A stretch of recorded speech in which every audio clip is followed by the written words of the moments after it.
Hey everyone, I am here to teach you post harvest engineering.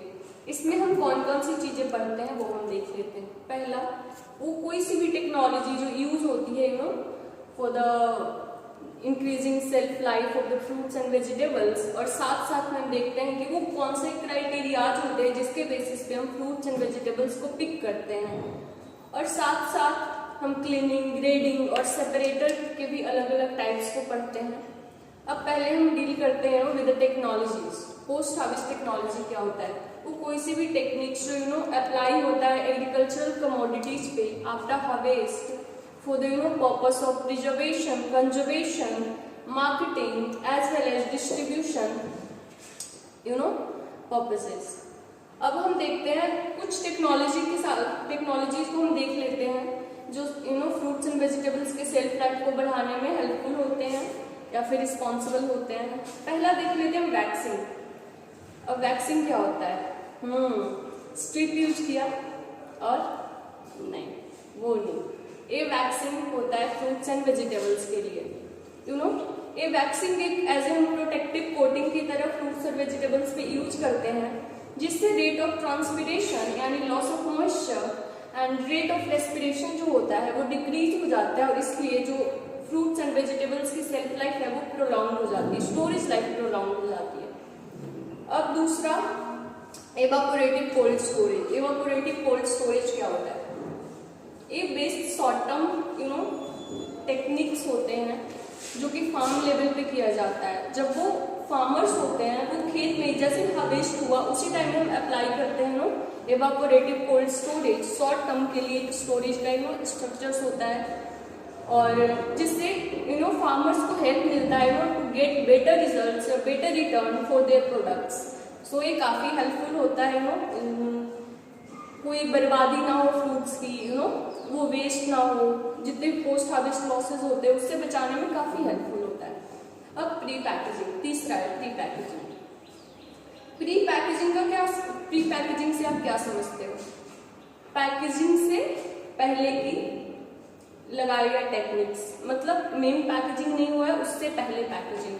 सो ये helpful होता है rate of respiration, rate of transpiration को reduce करने में, and so prolonging self life of the fruits and vegetables. अब चौथा, cold storage. Cold storage क्या होता है?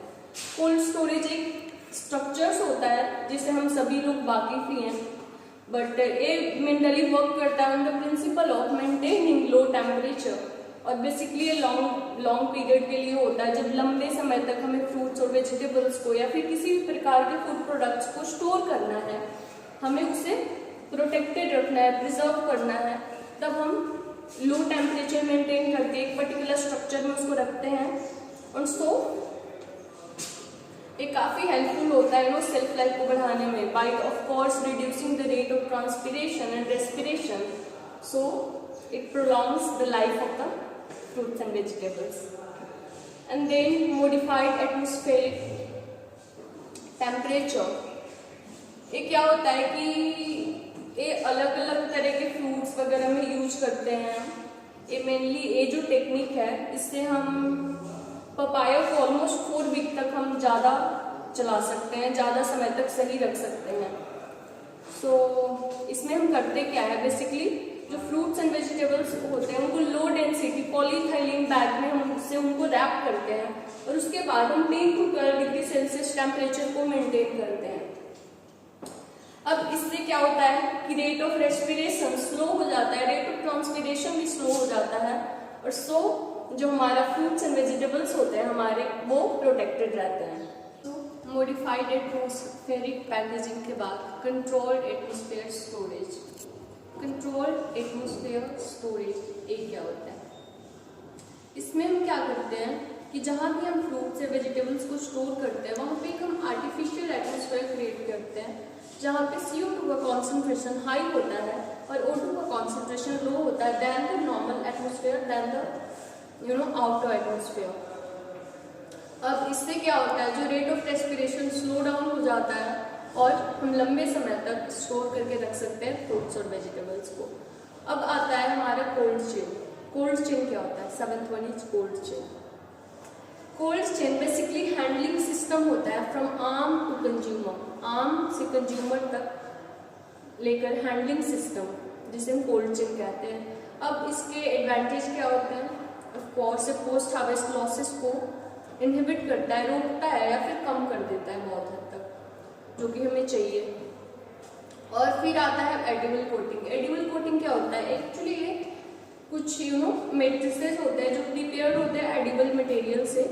एडिबल मटेरियल कौन कौन से हो सकते हैं? या तो प्रोटीन के हो सकते हैं, या फिर पॉलीसैकेराइड हो सकते हैं, या फिर लिपिड्स हो सकते हैं। इनसे हम मेट्रिसेस प्रिपेयर करते हैं और इसे हम as a film wrap fruits और वेजिटेबल्स को इससे हम कोट कर देते हैं या फिर रैप कर देते हैं।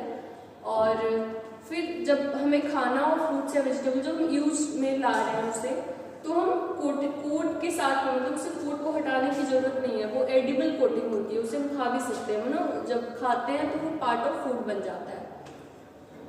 और फिर इससे क्या होता है कि ये जो माइग्रेशन होता है मॉइस्चर का या फिर ऑयल का, जैसे कि जो कि पैकेट सॉल्यूट्स होता है वी ऑल नो दैट, सो उसको रोकता है, उस माइग्रेशन को रोकता है। और साथ साथ ही जो माइक्रोबियल ग्रोथ होता है उसको रिटार्ड कर देता है और राइपनिंग को डिले करता है। सो इस तरीके से हम प्रोटेक्ट कर सकते हैं अपने फ्रूट्स और वेजिटेबल्स को खराब होने से। अब इरेडिएशन, इरेडिएशन क्या होता है?